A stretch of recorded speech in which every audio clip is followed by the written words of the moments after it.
ಜ್ಞಾನದ ಬಲದಿಂದ ಅಜ್ಞಾನದ ಕೇಡು ನೋಡಯ್ಯ, ಜ್ಯೋತಿಯ ಬಲದಿಂದ ತಮಂಧದ ಕೇಡು ನೋಡಯ್ಯ, ಸತ್ಯದ ಬಲದಿಂದ ಅಸತ್ಯದ ಕೇಡು ನೋಡಯ್ಯ. ಜ್ಞಾನದ ಬಲದಿಂದ ಅಜ್ಞಾನದ ಕೇಡು ನೋಡಯ್ಯ, ಜ್ಯೋತಿಯ ಬಲದಿಂದ ತಮಂಧದ ಕೇಡು ನೋಡಯ್ಯ, ಸತ್ಯದ ಬಲದಿಂದ ಅಸತ್ಯದ ಕೇಡು ನೋಡಯ್ಯ. ಜ್ಞಾನದ ಬಲದಿಂದ ಅಜ್ಞಾನ. ಬಾಲಕ ದಂಪತಿಗಳಾದ ತಂದೆ ಶ್ರೀ ಸದಾಶಿವ ಚಿಕ್ಕಟ್ಟಿ, ತಾಯಿ ಶ್ರೀಮತಿ ಕೋಮಲ ಚಿಕ್ಕಟ್ಟಿ ಇವರ ಸುಪುತ್ರಿಯಾದ ಶ್ರಾವ್ಯ ಅವರು ಶ್ರೀಮತಿ ಕಾಶಿಬಾಯಿ ಚಿಕ್ಕಟ್ಟಿ ಆಂಗ್ಲ ಮಾಧ್ಯಮ ಅಥಣಿ ಶಾಲೆಯಲ್ಲಿ ಓದುತ್ತಿದ್ದಾಳೆ.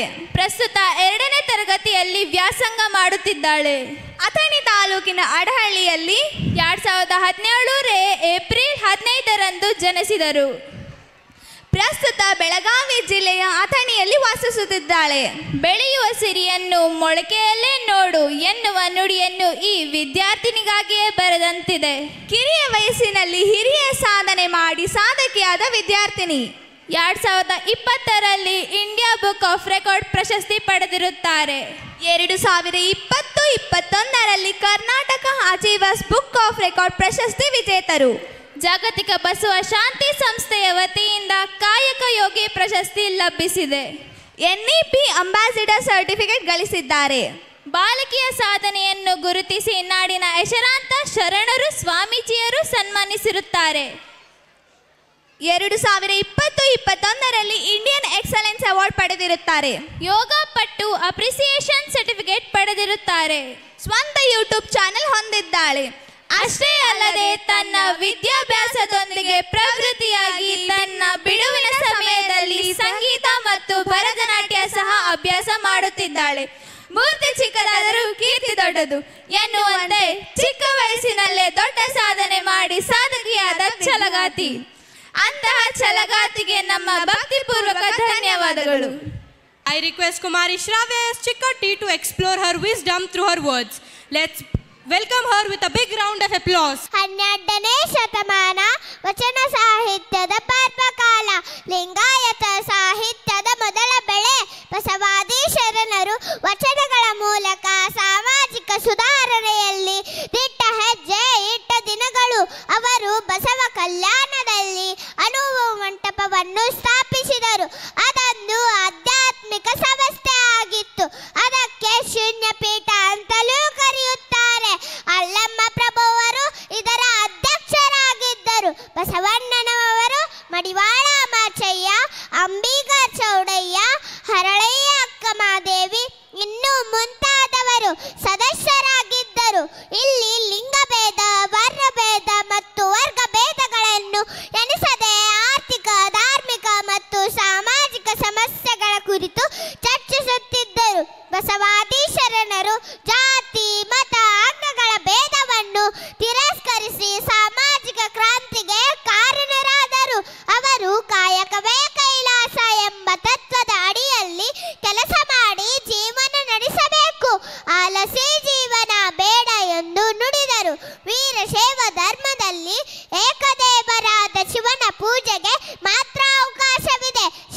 ಶಿವನ ಆರಾಧನೆಯಲ್ಲಿ ಲಿಂಗ ಮತ್ತು ಅಂಗ 2 ಭಾಗಗಳಿವೆ. ಅಂಗ ಅಥವಾ ಜೀವಾತ್ಮವು ಲಿಂಗೈಕ್ಯವಾಗುವುದೇ ಮೋಕ್ಷ. ಈ ಮೋಕ್ಷಕ್ಕೆ ಅಂಗವು ಲಿಂಗ ಪೂಜೆ ಮಾಡುವುದೇ ಅತ್ಯಗತ್ಯ.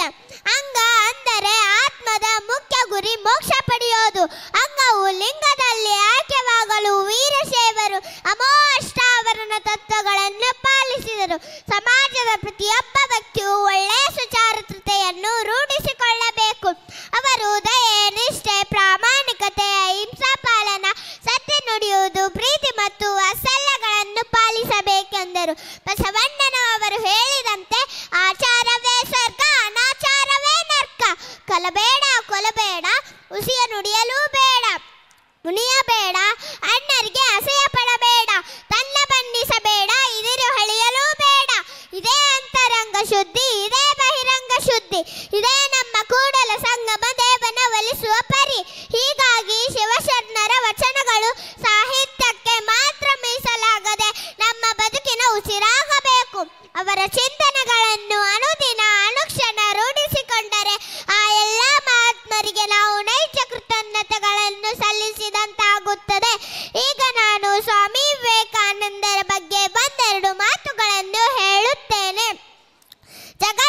ಸನಾತನ ಹಿಂದೂ ಧರ್ಮ ಮತ್ತು ಸಂಸ್ಕೃತಿಯ ಶ್ರೇಷ್ಠತೆಯನ್ನು ಮನವರಿಕೆ ಮಾಡಿದ ಮೊಟ್ಟ ಮೊದಲು ಭಾರತದ ಆಧ್ಯಾತ್ಮಿಕ ದಿವ್ಯ ಪುರುಷ ಸ್ವಾಮಿ ವಿವೇಕಾನಂದರು. ಇವರ ಬಾಲ್ಯದ ಹೆಸರು ನರೇಂದ್ರನಾಥ್ ದತ್ತ. ಇವರ ತಂದೆ ವಿಶ್ವನಾಥ್ ದತ್ತ, ತಾಯಿ ಭುವನೇಶ್ವರಿ ದೇವಿ. ಇವರ ಉದರದಲ್ಲಿ 1863 ಜನವರಿ 12ರಂದು ಕೋಲ್ಕತ್ತಾದಲ್ಲಿ ಜನಿಸಿದರು. ಇವರ ಗುರು ರಾಮಕೃಷ್ಣ ಪರಮಹಂಸರು.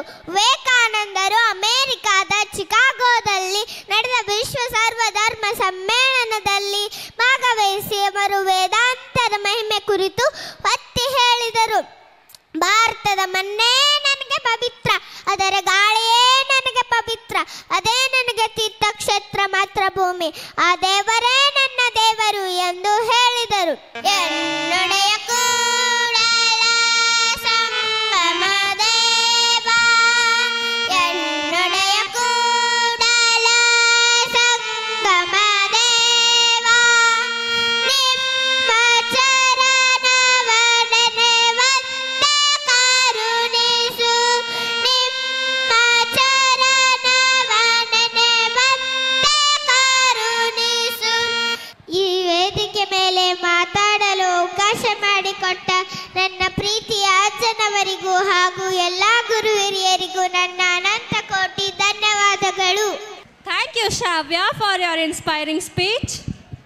I also request all the dignitaries on the dais to come forward and honor her. A big round of applause for her achievement.